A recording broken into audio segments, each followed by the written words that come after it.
Tamba Bokari had dreams of becoming a chief executive someday. But his dream became a nightmare when he first started smoking kush in 2021. Now he says he's turning his life around for good after quitting in February this year.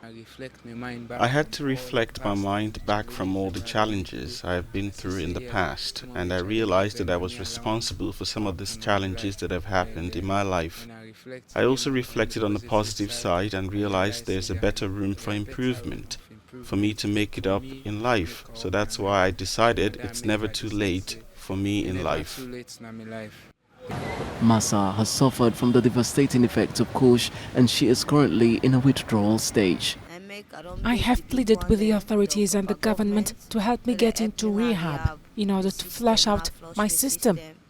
So I will stop taking kush, and I promise after quitting I will join hands in fighting against kush in this country. Meanwhile, activists and volunteers continue to raise awareness and support those affected by drug abuse.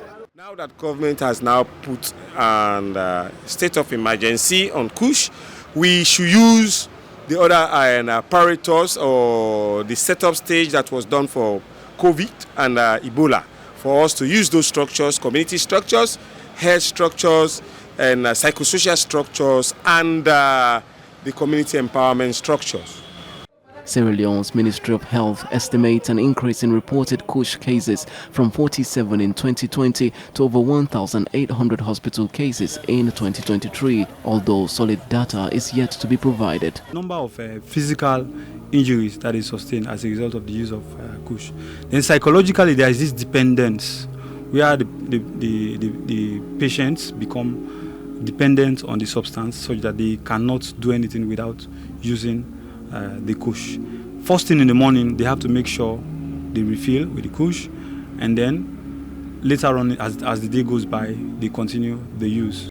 People in Sierra Leone are hopeful that with collective efforts, there's hope for a brighter and a drug-free future.